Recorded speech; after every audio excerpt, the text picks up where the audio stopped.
that shit. Welcome to Trash Talk MMA. Smile on my face, behind my back, they talk trash. The #1 podcast for news and insight that matters in the world of mixed martial arts. Brought to you live and unfiltered from all four corners of the globe by MMA aficionado Antoine Pelche. Yo, and welcome to the Trash Talk MMA podcast. I'm your host, Antoine Pelche, and I'm fired up today. If you've been listening to my previous shows, there was some different intros. I got these big, fat new ones now. The music was produced by my good buddy, Billy Slade, and the whole thing was finally produced by Music Radio Creative. So I love the sound. I think it really sets the tone for what I want this show to be, and I'm kind of considering this the 2.0 launch of the website and the podcast.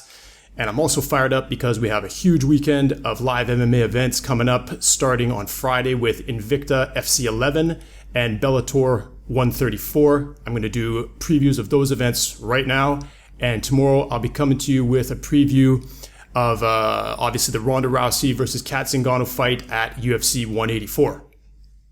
So let's kick things off with Invicta FC11, Cyborg versus Tweet. If any of my listeners are unfamiliar with Invicta, it's basically the best and biggest all-female fight promotion in the world.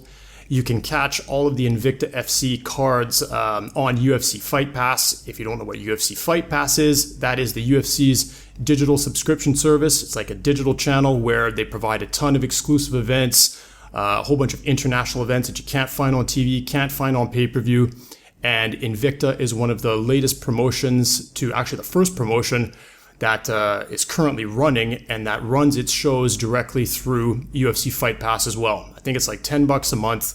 I love it. It gives you a huge library of past events, past fights, tons of exclusive content, especially for somebody like myself that's been traveling all over the world for the past year and a half.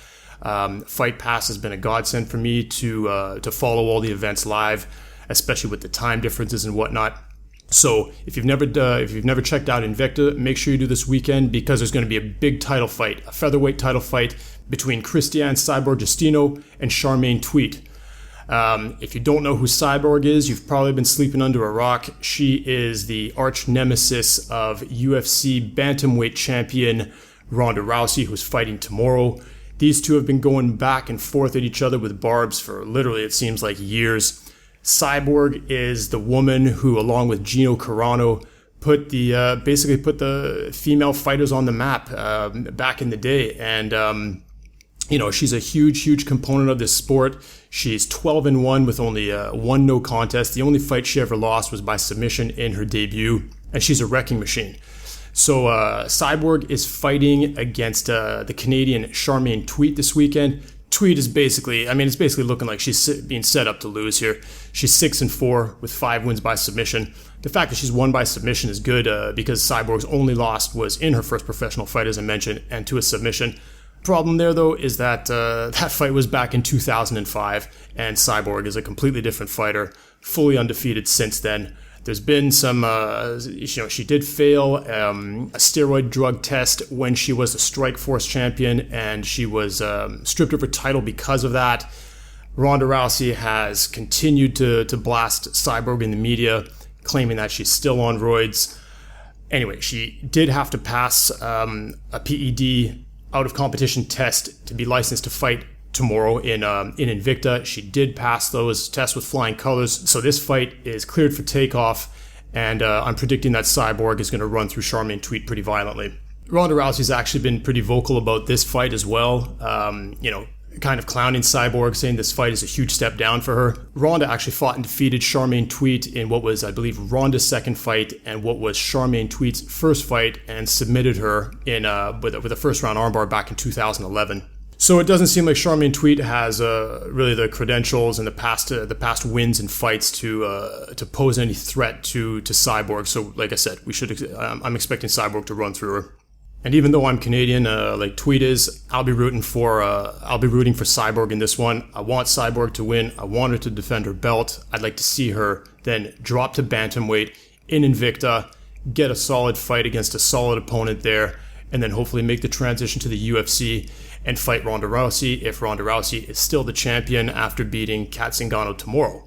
Even if she's not the champion, I still think it's a huge grudge match. Of the likes of the Cyborg versus Gina Carano fight years ago that really put female MMA on the map. And everybody knows that Ronda Rousey has to fight Cyborg. This is the Mayweather versus Pacquiao of female fights, and it's one of these great fights that people have been clamoring to see for years, and that's never happened. And hopefully it doesn't go the route of of huge potential fights that never happened, such as Mirko Cro Cop versus Couture that got flushed down the toilet when Cro Cop got head kick knocked out by Gabriel Gonzaga, or the Fedor versus Brock Lesnar fight that everybody wanted to see in the UFC that never happened because the UFC couldn't come to terms with Fedor and his management team to get him to fight in the UFC. Or even, Wanderlei Silva versus Chuck Liddell in their primes when they were both the respective light heavyweight champions of the UFC and Pride. Way back in around 2005 when those guys were just whooping everybody's asses. I really want to see Cyborg versus Ronda Rousey. I know the whole rest of anybody who's interested in female MMA and MMA in general wants to see that fight because Cyborg has the tools to pose a real compelling threat to Ronda Rousey. And, is really the only logical matchup for Ronda after we see what happens versus Kat Zingano tomorrow. Nothing on the rest of the Invicta FC 11 card really stands out as being a relevant fight, in women's MMA. So, it's obviously a very top-heavy card. But, give these ladies a chance. I've watched a few Invicta FC events. I am guilty of not having watched them all. But they always put on great fights. They're really, they really work tightly with the UFC. There's a lot of co-promotion going on between those two promotions. And the UFC is very supportive of it. So if you want to see some of the up-and-coming ladies in MMA that will likely make the transition to the strawweight and bantamweight female divisions in the UFC, make sure you follow Invicta FC. It's a great promotion, and it's on Fight Pass now. So like I said, for $10 a month, you get tons of great events, and you also get this brand new promotion, or at least a brand new promotion to UFC Fight Pass in Invicta. So moving on from Invicta FC 11, let's dig into Bellator 134, which is dubbed the British Invasion. Now, originally when this card was announced, it was supposed to be loaded, at least on the main card, with at least one British fighter in every single one of the 5 fights. Due to injury problems, this card has taken a big hit. It's unofficially Scott Coker's second tentpole event after the Tito Ortiz and Bonner card. And it's no longer really a British heavy card, and it's no longer really a tentpole event because of some very important fights that have fallen apart due to injury. For starters, there was going to be James Thompson versus Bobby Lashley too. Again, not a really relevant fight, but obviously a fight that's going to put a lot of asses in seats and attract viewers by the presence of Bobby Lashley, who, if you don't know who he is, he's a current pro wrestler, as well as an MMA fighter, the likes of Brock Lesnar, and he was going to fight James the Colossus Thompson, in a rematch that surprisingly Thompson won the first time out. Thompson was injured, and this fight has now been replaced by a heavyweight contest between former UFC fighter Chet Congo and Mohamed King Mo Lawal, who is stepping up from light heavyweight to fight Congo at heavyweight.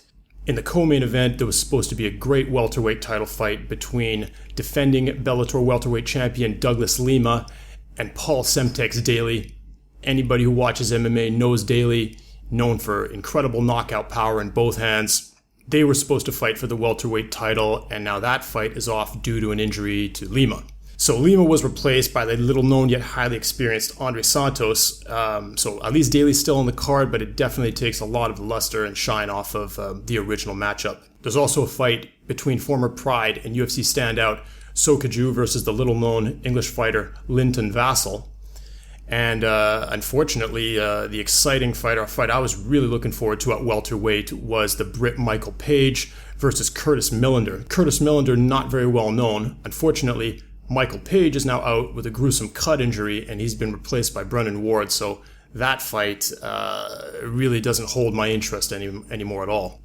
There's also an interesting preliminary fight involving former UFC welterweight Tamdan McCrory, who had an explosive Bellator debut a couple months ago I'm not really sure now with all these injuries and these shakeups of the main card why Tamdan McCrory's bout hasn't been promoted to the main card. In any case, it's one that you're going to want to watch on the prelims on Spike.com. Then, of course, the main event on this Bellator 134 card is a light heavyweight title fight between reigning and defending champ Emanuel and challenger Liam McGeary, who was the winner of the Bellator Summer Series light heavyweight tournament last year. So working our way up from the prelims, let's take a look at the first fight, which is going to be a middleweight contest between Tamdan McCrory and Jason Butcher.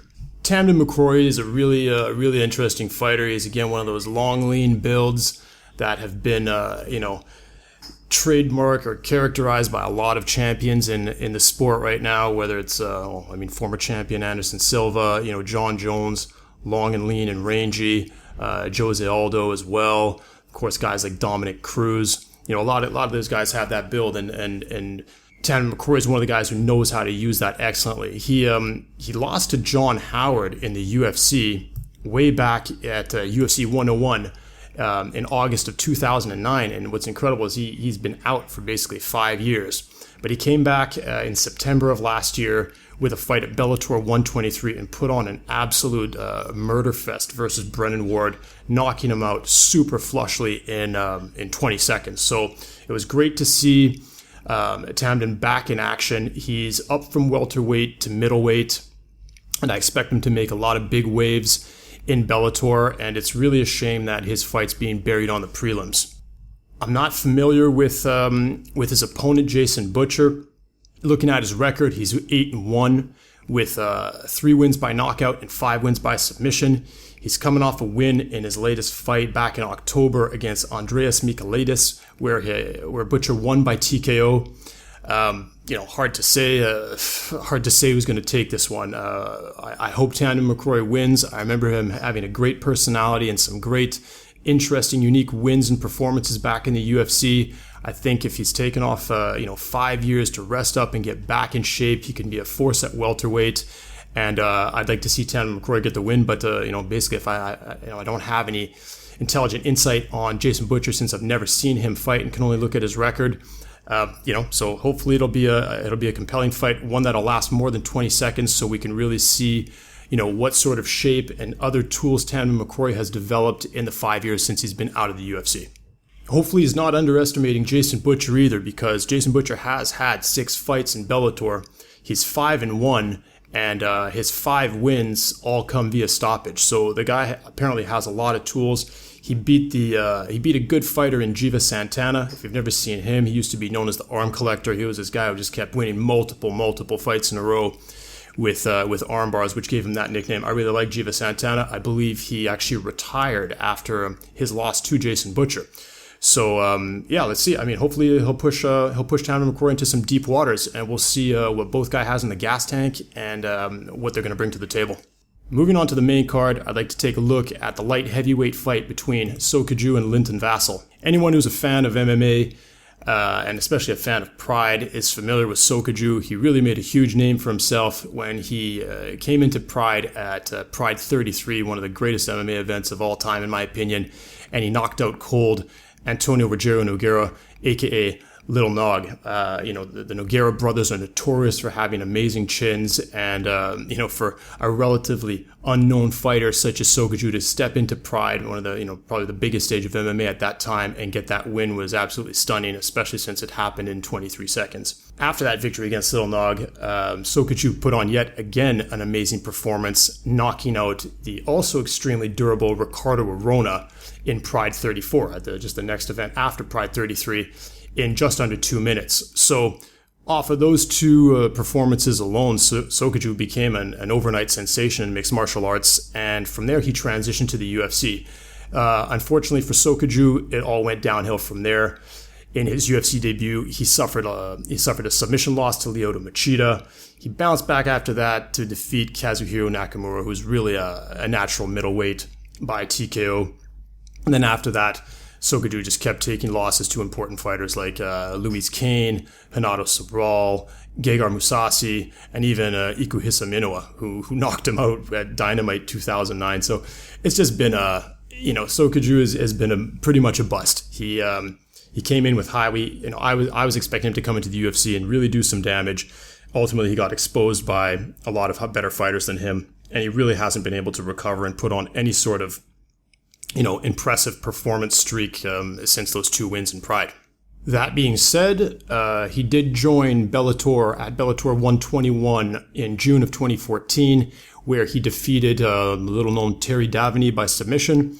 And following that, in October of last year at Bellator 127, he earned a TKO via elbow strikes victory over Malik Merad, again, an unknown fighter. But at least Sokoudjou has a 2-fight win streak. He's back in a known promotion, and when he's on, he's a great fighter, and he's got a cool look. I think he represents that look of Pride fighters back in the day, where these guys looked like they came out of comic books, and very, very unique, with his dreadlocks and his predator mask. So I'd love to see Sokoudjou come in here and get a win against Linton Vassell, but Linton Vassell's no joke either.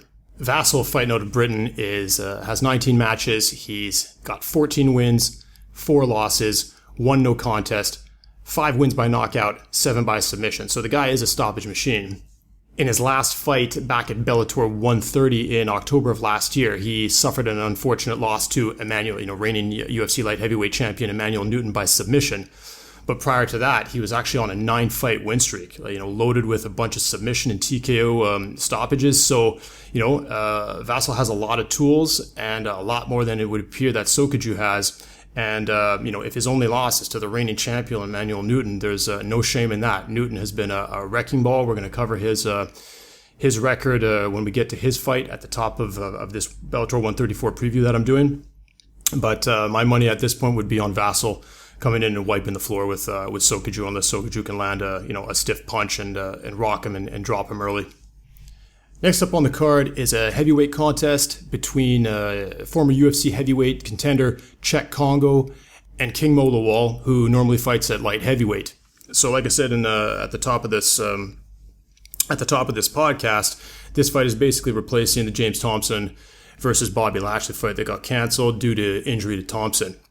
So I don't like Czech Congo. I think that, every single one of his fights, there's always eye pokes, groin shots. There's always some sort of controversy, and his fights are always messy and ugly.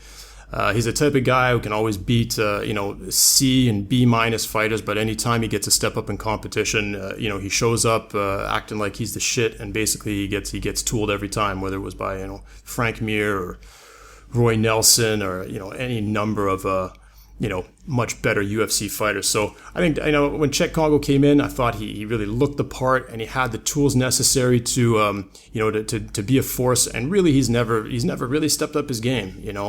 He's got decent striking, but he really doesn't know how to pour it on.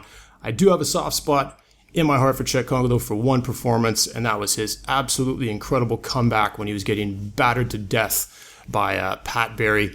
That's probably the greatest comeback in the history of the sport. I love that fight, but it's not enough for me to want Czech Congo to win this fight.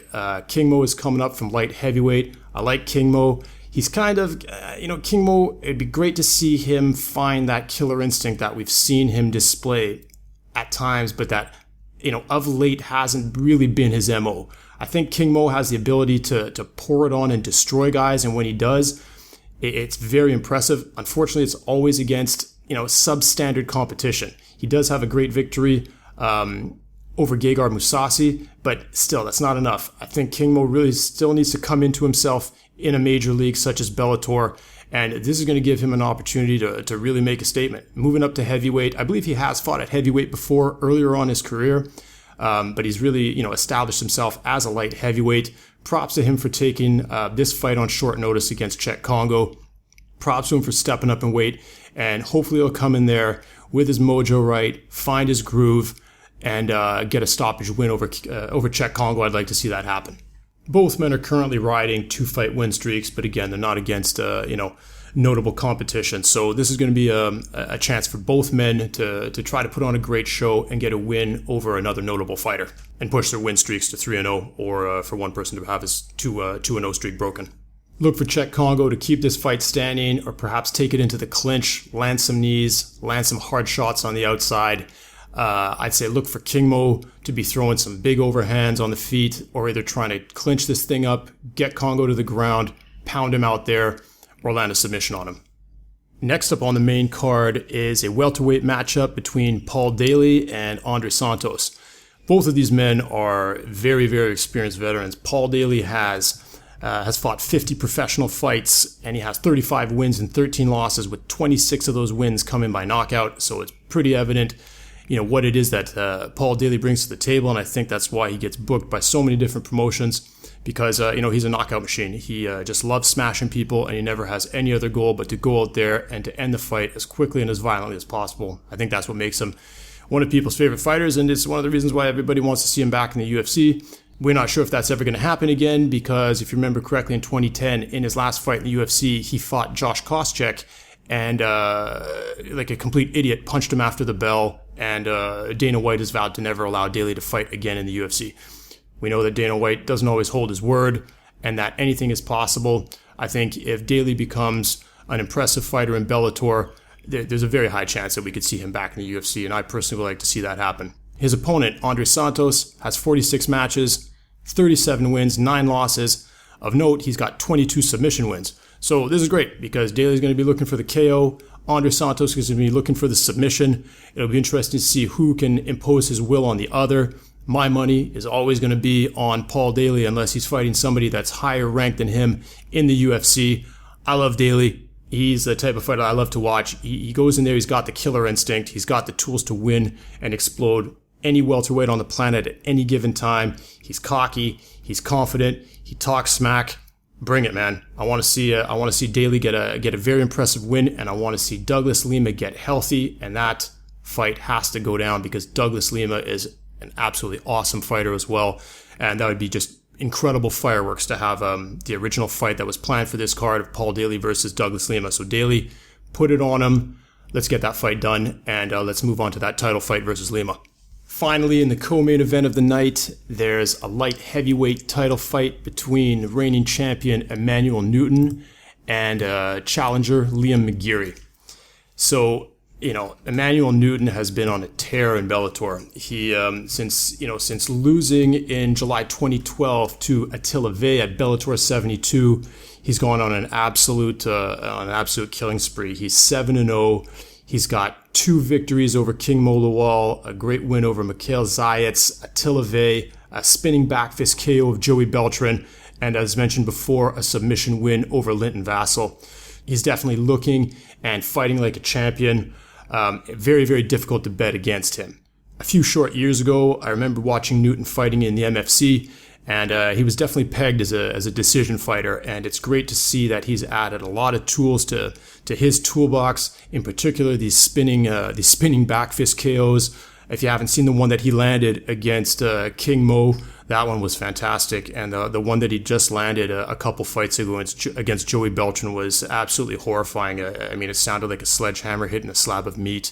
So go check out those two highlight reels of Emanuel Newton landing some spinning back fist knockouts. It's just a thing of beauty. Even though Newton's been looking so dominant, this is truly going to be an interesting fight versus Liam McGeary, because Liam McGeary has some physical tools that are going to be very difficult to overcome. He's 6'6", he's gigantic, and he has an 81-inch reach. So, physically, he's going to provide a threat that Emanuel Newton's never faced in his career. Furthermore, McGeary is unbeaten. He's had 9 fights, 9 wins, 5 by knockout, 4 by submission. So he's tall, he's rangy, he's undefeated, and he's versatile. As far as a prediction on this one, this is hard to say. I think you can't really bet against Newton. He hasn't shown any flaws as a champion, and he's fought better competition than McGeary.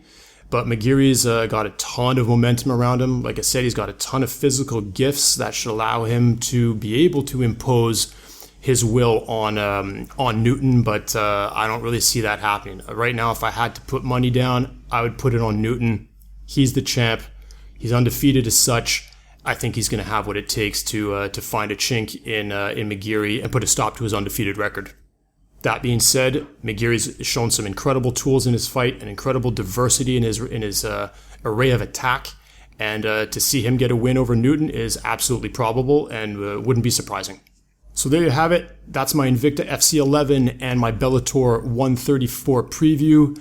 This Bellator 134 card has been somewhat decimated by injuries. It's a real shame. The original lineup was going to really provide fireworks, really provide some interesting matchups and a lot of star power. That star power has faded. Those interesting matchups have been replaced by, less compelling ones. I'm going to be tuning in anyways. There's a lot of fighters on there that I like. I want to see what goes down, especially in that main event. I want to see Paul Daley fight, and I want to see Tamdan McCrory. So check out these fights. Check out the website, trashtalkmma.com. Hit me up on Twitter. Look forward to hearing your comments. I look forward to seeing which matchups you're looking forward to at these two cards and who your predictions are.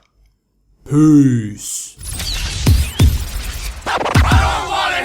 Thanks for listening to the Trash Talk MMA podcast.